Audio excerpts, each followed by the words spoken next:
आज की कहानी का शीर्षक है 70 साल के बुढ़े को 15 साल की लड़की से हुआ प्यार। और फिर क्या हुआ, जानने के लिए कहानी में अंत तक बने रहिएगा। साथियों, आपने अक्सर सुना होगा कि प्यार करने की कोई उम्र नहीं होती, क्योंकि यह कभी भी किसी से भी हो सकता है। यानी प्यार किसी भी उम्र में हो सकता है। बहरहाल, आज जो सच्ची कहानी हम आपको सुनाने वाले हैं वो ऐसी ही प्रेम कहानी से संबंधित है। जी हाँ, दरअसल यह खबर बिहार के एक गांव में घटित सच्ची घटना पर आधारित है। आपको जानकर हैरानी होगी कि एक 15 साल की नाबालिग लड़की को 70 साल के बुढ़े से प्यार हो गया। केवल इतना ही नहीं, इसके अलावा प्यार होने के बाद दोनों ने शादी भी कर ली। यह मामला बिहार के सुपौल जिले का है।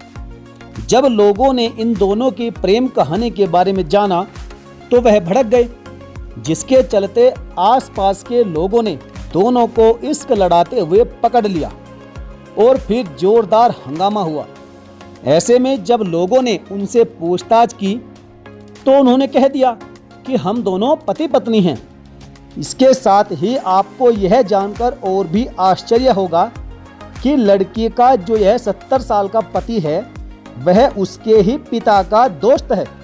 जी हाँ, दरअसल लड़की के पिता ने अपनी बेटी को अपने दोस्त के साथ इलाज के लिए नेपाल भेजा था।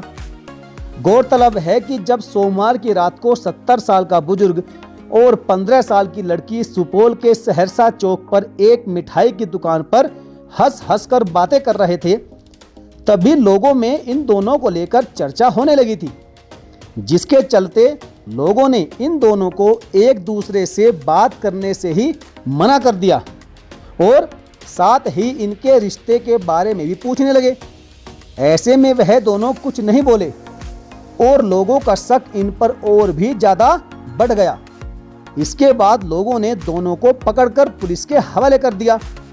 थाना प्रभारी ने जब दोनों को सच्चाई बताने को कहा तो एक चौंकाने वाला मामला सामने आया। जी हाँ, इस बारे में लड़की का कहना था कि उसके पिता ने अपने दोस्त यानी बुजुर्ग राम कुमार को मेरा इलाज करवाने के लिए मेरे साथ नेपाल भेजा था, मगर इन्होंने इलाज के नाम पर मेरे साथ धोखा किया और मुझे बहला फुसलाकर 2 दिनों के लिए नेपाल में स्थित विराटनगर के एक होटल में ले गए, जहां इन्होंने मेरे साथ शारीरिक संबंध बनाए। वहीं बुजुर्ग राम कुमार का कहना है कि यह लड़की उनकी शिष्या है और वे दोनों एक धार्मिक संस्था से भी जुड़े हुए हैं। इसके अलावा उस बुजुर्ग ने बताया कि मैंने इसे गुरु मंत्र भी दिया है। इसके बाद थाना प्रभारी ने बुजुर्ग राम कुमार से केवल बॉन्ड पेपर भरवाकर उसे रिहा कर दिया और लड़की को उसके पिता के हवाले करके मामले को वहीं पर रफा दफा कर दिया। जब इन सब बातों का लड़की के पिता को पता चला तो उसने अपनी लड़की से कहा कि बेटा, तुमने यह सब बातें मुझे पहले क्यों नहीं बताई।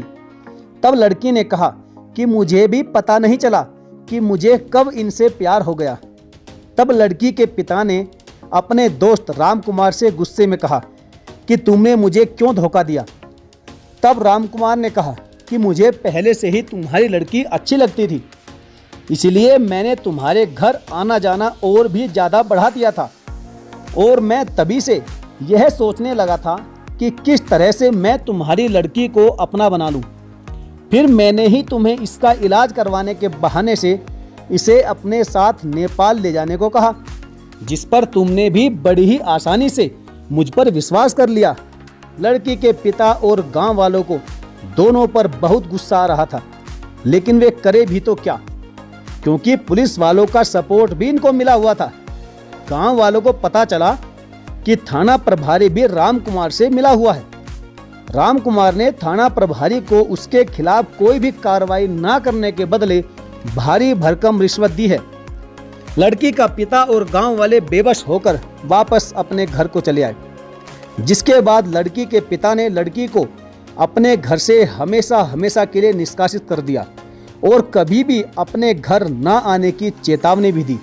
परंतु इस घटना के बाद लड़की के पिता बहुत गहरे मानसिक तनाव में चले गए। साथियों, आपसे पूछता हूं, इस सच्ची घटना से आपको क्या सीख मिलती है? आप ईमानदारी से बताइएगा। और ज़रा गंभीरता से विचार करके कमेंट करिएगा।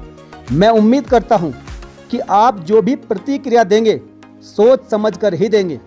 साथ ही इस घटना में सबसे ज़्यादा गलती आपको किसकी लगती है वह भी ज़रूर बताइएगा। तो चलिए साथियों, मिलेंगे फिर और किसी बेहतरीन कहानी के साथ। तब तक के लिए धन्यवाद। जय हिंद। चैनल को सब्सक्राइब जरूर कर लीजिएगा।